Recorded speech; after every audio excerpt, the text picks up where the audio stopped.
Amidst the vast desert, a group of brutal robbers has placed giant jet engines. The machine blasts up a fierce artificial sandstorm. Their goal is to stop the convoy undergoing an emergency evacuation, carrying hundreds of lives to the safe green zone. So, what is the conspiracy behind their actions? Will they achieve their intentions? Action movie fans, please follow along with me. The story begins when an oil refinery in the Middle East is repeatedly attacked by a group of rebellious insurgents.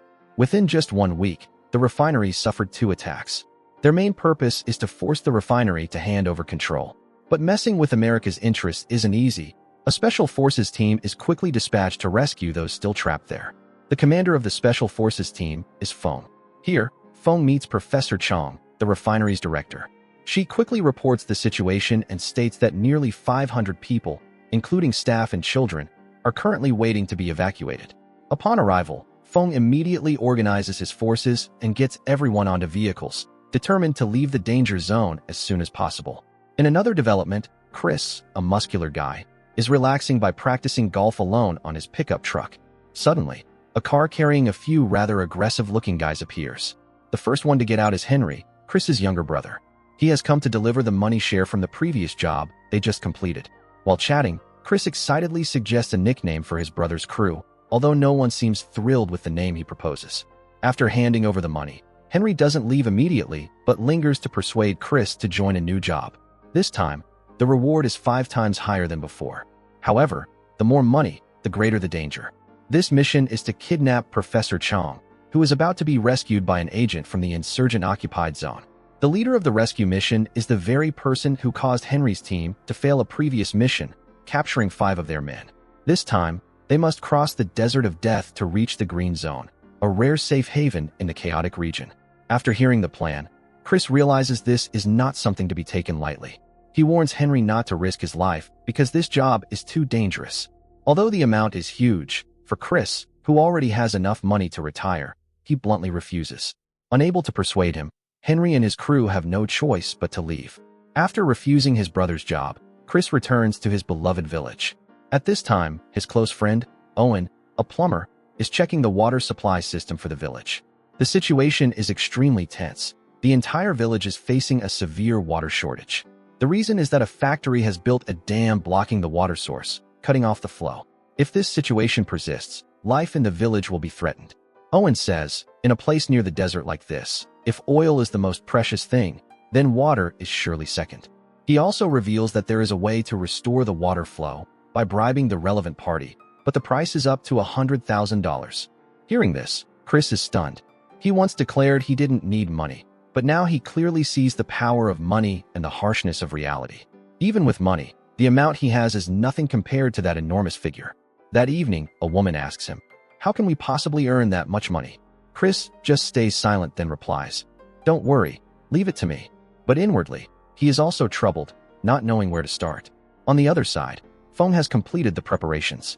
The plan is to evacuate in 2 waves, one departing at 9 a.m., the other at 4 p.m. After carefully considering the weather conditions and routes, they realize there is only one possible road, the area nicknamed the Death Zone. The journey is expected to last about 8 hours.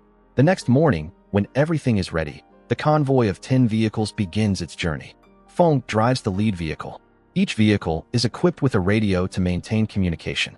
In the air, 2 helicopters circle overhead to monitor and protect the convoy. Initially, the journey goes quite smoothly. Feng is arranged to travel with his daughter, about whom he always carries a heavy sense of guilt. However, the atmosphere inside the car is heavy. The girl constantly reproaches her father for his years of absence, neglecting her and her mother, even when her mother fell ill. In her eyes, Feng is a good soldier but a failed father.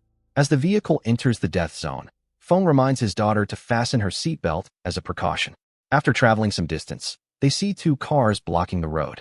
Feng's daughter thinks it's a warning about mines, but with his extensive experience, Feng immediately recognizes it's a trap. He explains, "They want us to stop, then they'll rush out from both sides. If we leave the vehicle, they'll attack." Feng doesn't stop the car, he drives straight forward.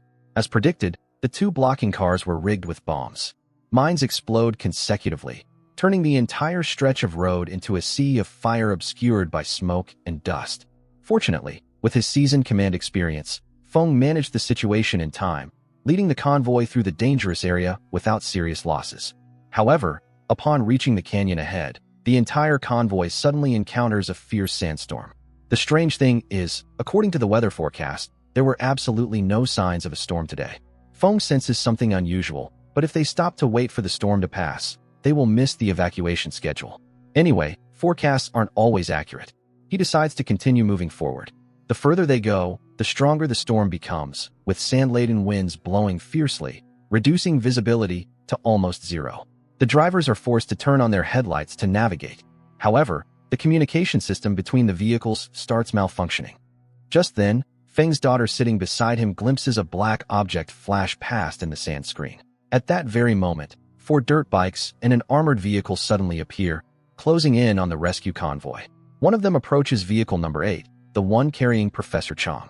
They shoot a rope with an iron hook onto the front of the vehicle and immediately attach a ladder to climb onto the roof. They detonate explosives on the dirt bike, causing it to explode, fly up, and crash violently into the front of the vehicle. One man smashes the front windshield, rappels down, and breaks into the vehicle. The other kicks open the back door and rushes in. In an instant, all passengers inside are subdued.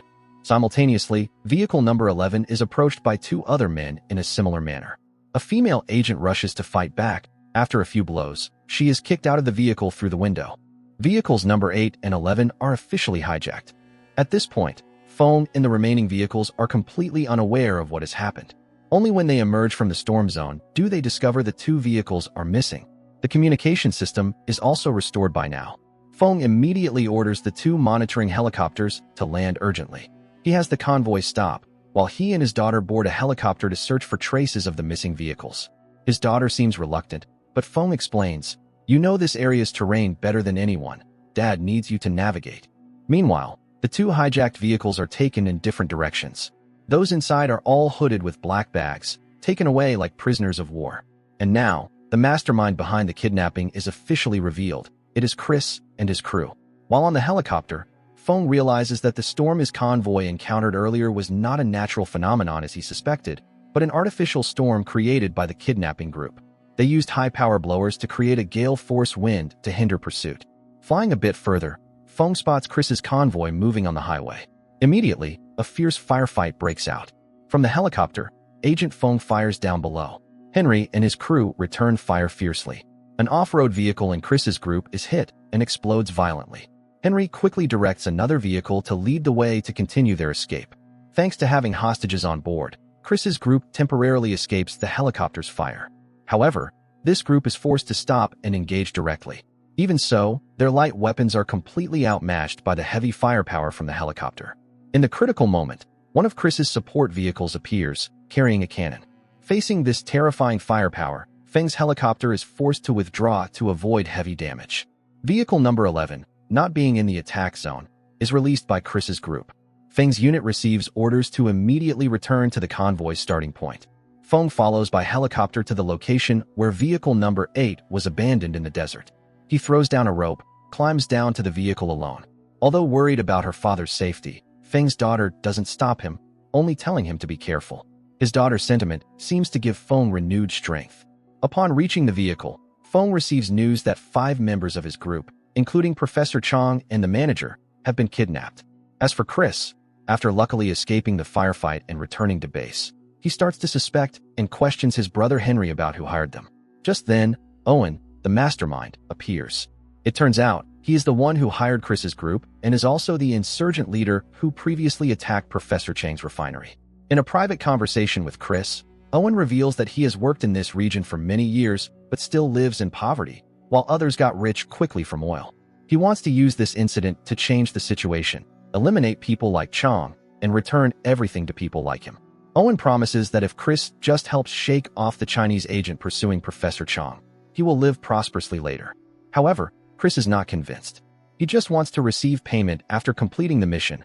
Owen's or Professor Chang's affairs are irrelevant. Seeing this, Henry comes to persuade his brother, suggesting he is repeating their father's cowardice from the past. But Chris remains determined to leave and tells Henry to bring the money back to the village at exactly 4 o'clock.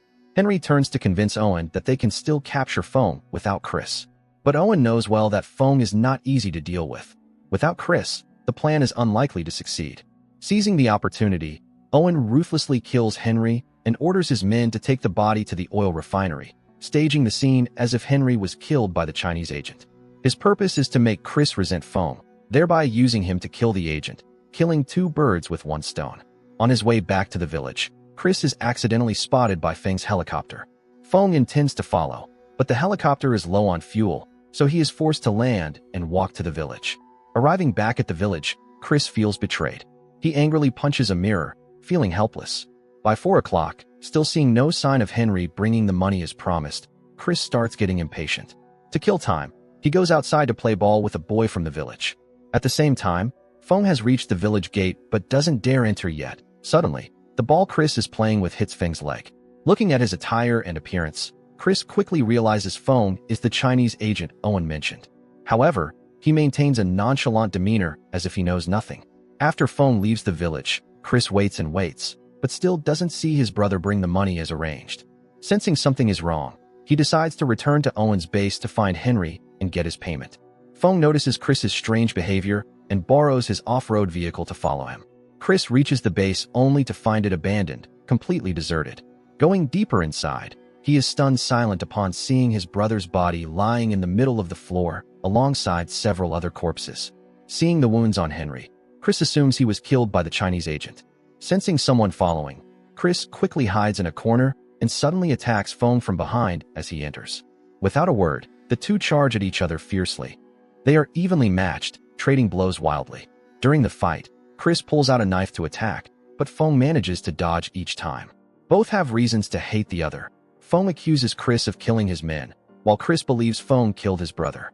Each carries their own pain, their own grudge, so neither is willing to back down. After fighting until tired, Feng starts wanting to talk, to resolve things rationally. But before he can lower his tone, a group of French mercenaries suddenly bursts in. Feng quickly pulls the pin on the mine Chris has in hand, causing them to panic and flee in disarray. However, Feng predicts they will surely return to attack. Chris doesn't believe it at first, but less than a minute later, bullets rain in from outside. The two hastily close the door and find cover. Feng primes mines. Chris throws them out to counterattack. After a period of intense fighting and several near-death experiences, the French mercenary group finally retreats.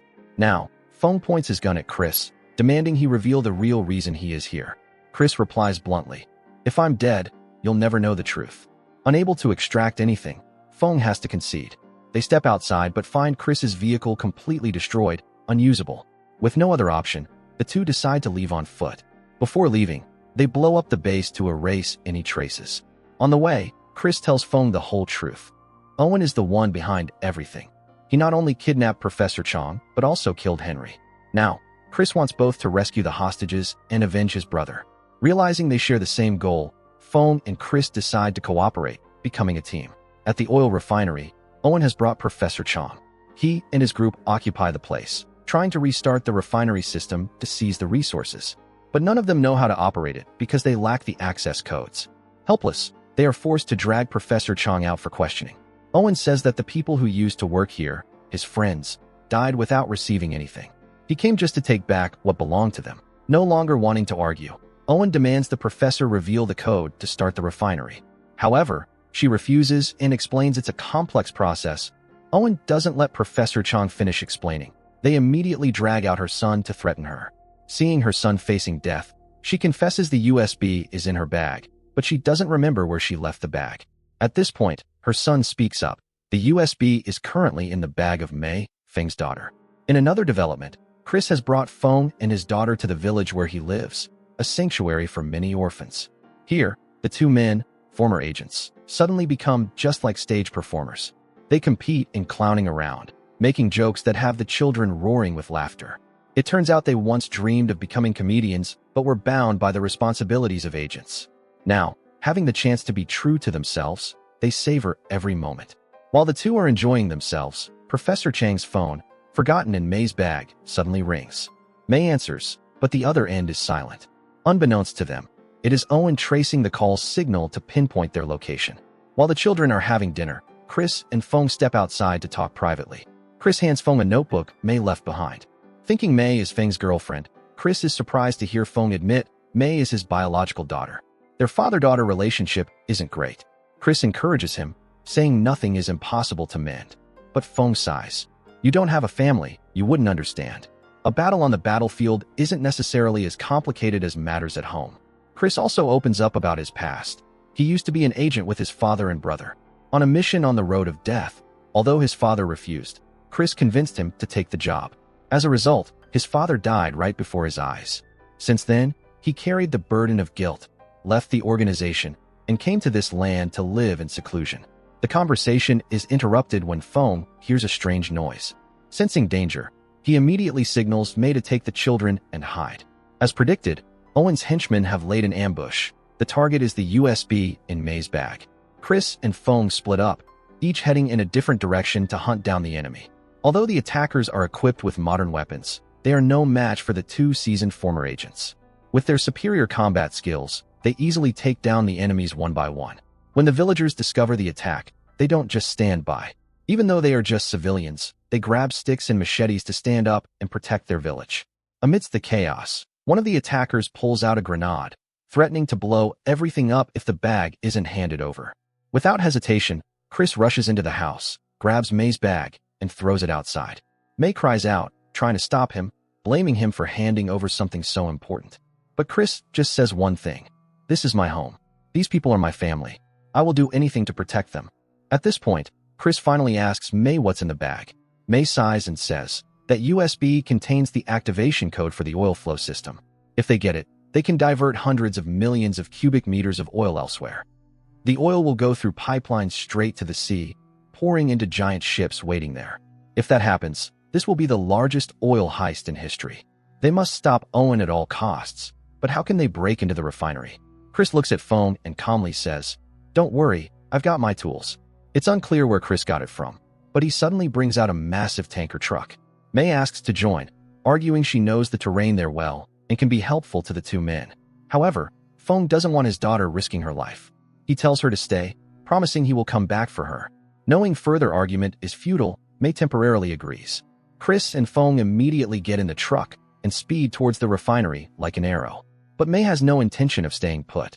As soon as they are out of sight, she immediately takes a vehicle from the village and secretly follows them.